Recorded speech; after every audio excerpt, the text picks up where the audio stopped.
Blaf, j'espère que vous allez bien, ma communauté, j'espère que vous pétez la forme. Je voudrais revenir sur quelque chose qui est assez... J'avais pas prévu hein, d'en parler, mais ça m'est venu à l'esprit. Vous savez, des fois, moi, je fais des vidéos, souvent d'ailleurs, je fais des vidéos, mais je ne prépare rien. Hein. Franchement, les trois quarts des vidéos que je fais, je ne prépare pas. Les extraits, les petits extraits que je vous mets, c'est des trucs que je trouve comme ça. Je regarde vite fait, j'enregistre vite fait. Voilà, je suis pas. On peut pas dire que mes vidéos ou mes audios soient très sophistiqués. Parce que déjà d'une, j'ai pas le temps. Deux, j'ai pas envie de faire des trucs. J'ai envie d'être dans la simplicité. Je crois que c'est comme ça que ça passe, ça passe mieux.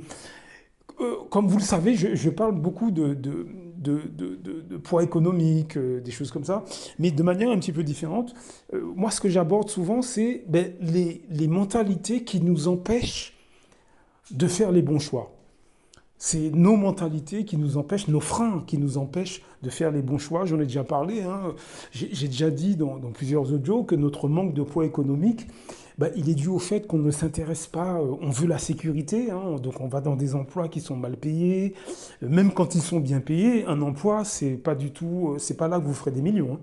Je vous assure, hein, c'est pas du tout là que vous ferez des millions, mais on va vers ces emplois mal payés, on est content d'avoir le CDI, on se contente de peu, et ça, c'est une peur aussi, hein, finalement, c'est une peur d'être dans le réel. On cherche la sécurité, ce que je comprends, hein, c'est pas, je ne critique pas, hein, mais il faut reconnaître que si on veut ben, avoir plus d'argent, tout simplement, ben, la voie royale, c'est l'investissement, c'est l'entrepreneuriat. Vous ne faites pas d'illusions. Hein. C'est pas avec un boulot, surtout de nos jours, que vous allez gagner des millions. Hein. Ça, c'est... Et quand je dis l'entrepreneuriat, ça peut être vendre des trucs sur l'Internet, c'est pas forcément aller ouvrir un magasin, monter une entreprise à 200 000, 300 000 dollars. Hein. C'est pas du tout ça. Hein. Ça peut être monter un site web, vendre des choses, ou ça peut être investir dans des actions, dans des ETF. Faites des recherches ETF. Faites des recherches pour savoir un petit peu ce que c'est, ou des produits dérivés. Hein, faites des options. Hein, regardez dans le monde de la finance ce que c'est, ce que sont les options.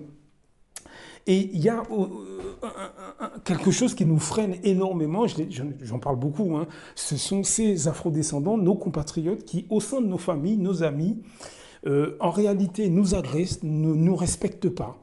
Ils ont du mépris pour nous et ils nous découragent dans nos projets. C'est quelque chose de très important.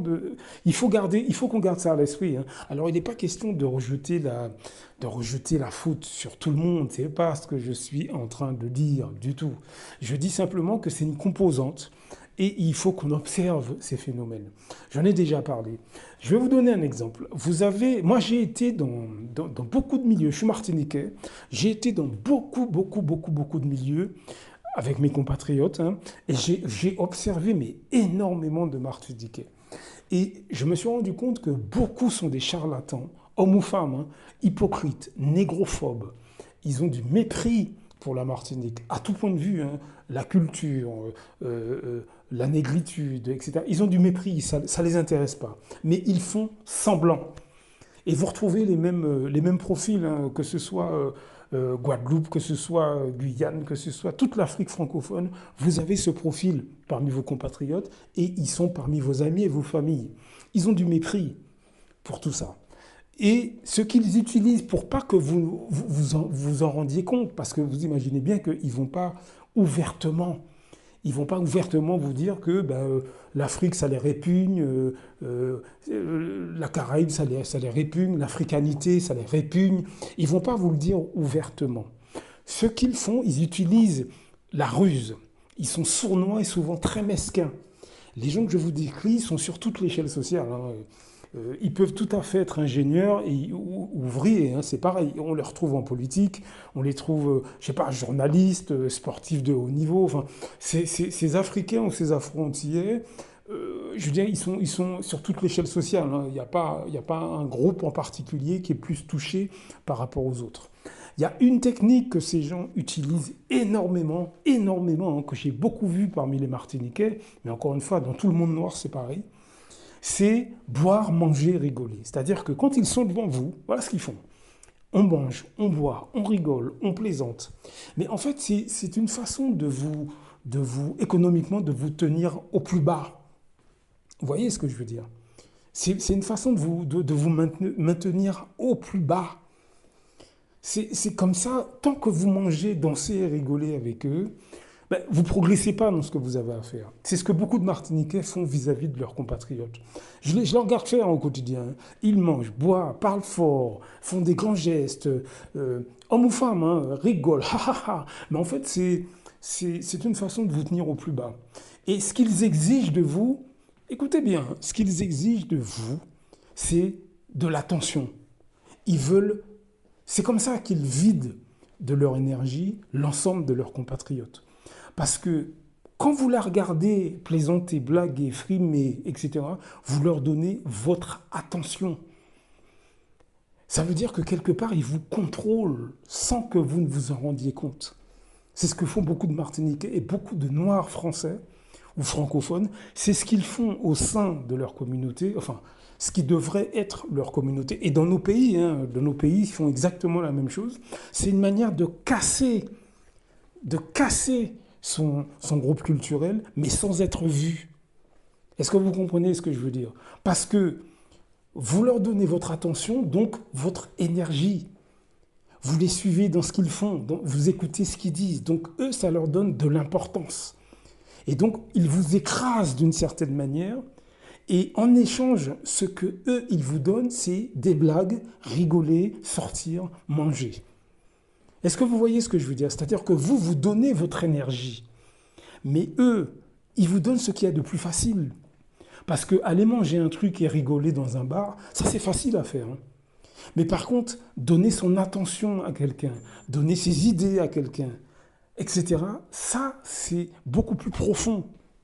Moi, je peux vous inviter à aller manger des akras, il n'y a pas de problème. Mais ça veut absolument pas dire que je vais vous encourager à monter une entreprise, par exemple. Est-ce que vous voyez ce que je veux dire? Ça ne veut absolument pas dire que je suis prêt à vous apporter une aide psychologique, par exemple. Si vous avez un gros souci, ça ne veut pas dire que j'ai envie de vous donner un vrai conseil pour vous faire avancer. Est-ce que vous voyez ce que je veux dire? Eh bien, c'est ce que font beaucoup de Martiniquais, de Guadeloupéens, etc., d'Africains, tout pays confondu, hein, Cameroun, Congo, ce que vous voulez, hein, vis-à-vis de leurs semblables pour les descendre, pour les casser. Est-ce que vous comprenez ce que je vais vous dire? Vous retrouvez ça dans les groupes d'amis. Vous savez, les groupes d'amis qui dansent dans les soirées, le vendredi, les journées grillades, ceux qui sont dans les bars, à la table des bars, en train de rigoler, etc. Ces garçons et ces filles, jeunes comme moins jeunes, hein, vous retrouvez beaucoup ce type d'attitude. Ils exigent de vous votre attention, vous rigolez avec eux. En fait, ils se servent de vous pour se sentir bien eux. Mais en retour, vous, eh ben, en fait, vous buvez avec eux et vous rigolez avec eux, ça s'arrête là. Hein. En fait, ils sont extrêmement égoïstes, d'après mes observations, mais ils se font passer pour des gens sympas, pour des gens avec qui on peut rigoler. Est-ce que vous voyez ce que je veux dire? C'est très important, hein, c'est vraiment important parce que c'est un gros frein que nous avons parmi nous et on ne se rend pas compte.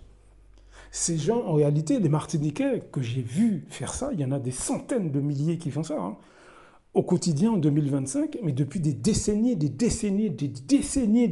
c'est ce qu'ils font. Ils sont devant vous, ils rigolent, ils boivent, ils mangent, ils blaguent, ils font des grands gestes, garçons comme filles, hein. Les filles sont pimpantes, elles vous disent, viens, viens, on va se promener, on va acheter des vêtements, on va faire ci, on va faire ça. Mais en fait, ce qu'ils veulent, c'est votre attention. Ce qu'ils veulent, c'est votre énergie. Mais par contre, eux, en retour, ils ne vous donnent pas de l'énergie.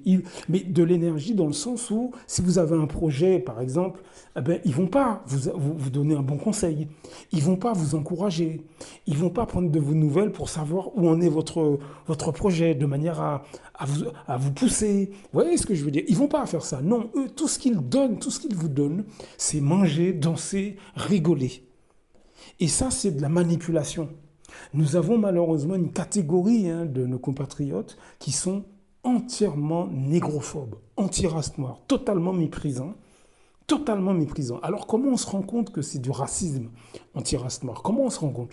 Mais c'est parce qu'ils ont ce comportement uniquement vis-à-vis de leurs semblables. Uniquement. Par contre, vis-à-vis des membres des autres races, à ce moment-là, là, ils apportent toute l'aide possible. Même économiquement, ils donnent même de l'argent. Vous voyez ce que je veux dire? S'ils ne donnent pas de l'argent, ils baissent le prix. Par exemple, si vous voulez acheter un terrain, en Martinique, ça se produit beaucoup, hein. Si vous voulez acheter un terrain, un autre Martiniquais, cette catégorie de Martiniquais, alors pas tous, hein, mais cette catégorie de Martiniquais, celle que je décris dans cet audio, ils vous vendent le terrain, mais à un prix, mais au prix, on va dire même au-dessus du prix du marché. Ok? Croyez-moi que quand c'est un étranger qui vient, ce même type de Martiniquais, il baisse de 50% le prix. Le terrain, il le vend 50% moins cher. La voiture, il la vend 50% moins cher. Un logement, par exemple, il vous le loue plein pot, hein, et vous payez 4 mois de caution, etc.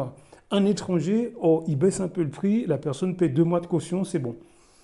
Voilà ce que font 50, 60, même plus que ça, hein, de Martiniquais vis-à-vis de leurs semblables, que ce soit en Martinique ou en France. Hein.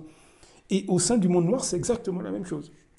Partout, hein, dans tous les pays d'Afrique francophone, c'est ce que les gens se font. Et je crois que même à l'échelle internationale, c'est ce que beaucoup d'afrodescendants font vis-à-vis de leurs semblables. Il faut bien que vous compreniez que ces comportements-là, sournois, hein, complètement sournois, ben ça vous use. Et sans vous rendre compte, ben finalement, vous n'utilisez pas votre plein potentiel parce que vous êtes entouré de gens faux, sournois, méprisants, mesquins, comme des rats. Hein, et ils vous sabotent sans même que vous ne vous en rendiez compte. Donc soyez prudents sur les questions économiques, politiques et socioculturelles. C'est pareil, hein. Le politicien, par exemple, il va vous parler de Thomas Sankara ou d'Aimé Césaire. Ça, c'est un effet d'annonce.